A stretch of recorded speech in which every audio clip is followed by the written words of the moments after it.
Hello বন্ধুরা, আশা করি তোমরা প্রত্যেকেই খুব ভালো আছো। তোমাদের জন্য যেটা আলোচনার আজ বিষয় সেটা হচ্ছে তোমরা যারা আর্টসে করার কথা ভাবছো, অর্থাৎ যারা কলা বিভাগে পড়ার কথা ভাবছো।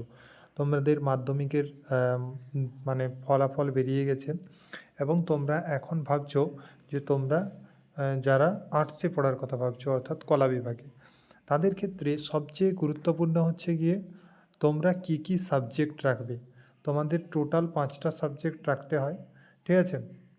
এই টোটাল 5টা সাবজেক্টের মধ্যে কোন 5টা সাবজেক্ট রাখলে তুমি উচ্চ মাধ্যমিকে সবচেয়ে ভালো ফল করতে পারবে, অর্থাৎ 100-এ 100 পেতে পারবে, সেই বিষয়গুলো নিয়ে আলোচনা করব।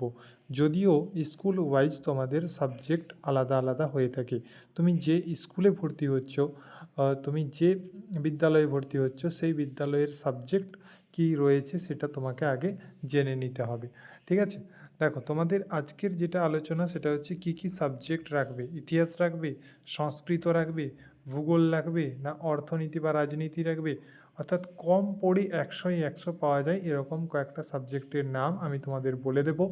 যদি তোমাদের বিদ্যালয়ে সেই সাবজেক্টগুলো থেকে থাকে তাহলে অবশ্যই সেই সাবজেক্টগুলো নাও, এবং তুমি উচ্চ মাধ্যমিকে সবচেয়ে ভালো ফলাফল করতে পারবে। তো যে বইগুলো নিয়ে আমরা বিষয়ে আলোচনা করব সেটা হচ্ছে গিয়ে, যদি বলি আমি তোমাদেরকে, ধরো একটু বলি, যারা আর্টসে পড়বে কিন্তু তোমরা যারা আর্টসে পড়বে কিন্তু তোমরা যারা কম্পিটিটিভ এক্সামের জন্য পড়াশোনা করবে, অর্থাৎ তোমাদের কম্পিটিটিভ এক্সাম কথার অর্থ হচ্ছে গিয়ে কেপি, ডাব্লিউবিপি, ডাব্লিউবিসিএস, পিএসসি, এই সমস্ত এক্সামগুলোকে টার্গেট করবে। অর্থাৎ পরবর্তীতে তোমরা গভর্নমেন্ট জবের আশায় আছো, তাদের জন্য একটা সাবজেক্ট চুজ করে দেব। সেখানে তোমরা পড়লেই অনায়াসেই পারবে না এরকম নয়। বাট আরেকটা তোমাদের আর্টসের সাবজেক্ট চুজ করব, সেটা হচ্ছে তোমরা কিন্তু পুরোপুরি কম পড়েও কিন্তু 100-এ 100 পেতে পারবে। ফার্স্ট একটা বলে দিই তোমাদের, একটা হচ্ছে কি, একটা হচ্ছে বেঙ্গলি আর একটা হচ্ছে ইংলিশ। এই দুটো তো তোমাদের কম্পালসারি সাবজেক্ট থাকবেই।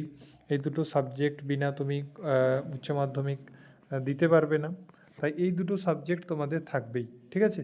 আর যারা কম্পিটিটিভ লাইনে যেতে চাইছো তাদের জন্য কিন্তু যে সাবজেক্টগুলোর কথা বলবো, তাদের জন্য কিন্তু আমি বলবো হিস্ট্রি বলবো। হিস্ট্রি তোমরা রাখো, হিস্ট্রি। আর কি, জিওগ্রাফি রাখো, জিওগ্রাফি। এছাড়া তোমাদের আর একটা হচ্ছে গিয়ে কি, রাষ্ট্রবিজ্ঞান। রাষ্ট্রবিজ্ঞান হয়ে গেল 5টা, ঠিক আছে? আর যে যারা 100-এ 100 করতে চাইছো তাদের জন্য সাবজেক্ট রয়েছে। দেখো, এটা আমি বলে দিলাম কিন্তু এটা তোমাদের পুরোপুরি বললাম কি না, যারা কম্পিটিটিভ লাইনে পড়াশুনো করছো বা কম্পিটিটিভ লাইনে পড়াশুনোর ইচ্ছে রয়েছে তাদের জন্য।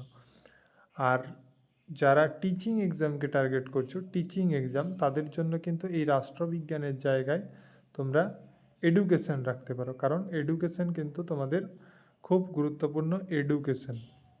এডুকেশন কিন্তু তোমরা রাখতে পারো, ওকে? আর যারা 100-এ 100 করতে চাইছো তাদের জন্য 100/100, তাদের জন্য যে সাবজেক্টগুলো আমি বলবো সেটা হচ্ছে বেঙ্গলি, ইংলিশ তো রয়েছেই, ওগুলো বলছি না আমি। এছাড়া তোমরা ফিলোসফি রাখতে পারো, ফিলোসফি একদম স্কোরিং সাবজেক্ট। এছাড়া তোমরা এডুকেশন রাখতে পারো, এডুকেশন। কম্পিউটার রাখতে পারো, কম্পিউটার, ওকে? এই যে 3টে সাবজেক্ট বললাম, এই 3টে সাবজেক্ট যদি তোমার থেকে থাকে স্কুলে, তাহলে এই 3টে সাবজেক্ট প্লাস বাংলা ইংরেজি রাখো, তাহলে কিন্তু তুমি 100-এ 100 পেতে পারো, ঠিক আছে? প্রায় তুমি টপও করতে পারো এই সাবজেক্টগুলো যদি রেখে থাকো, ওকে?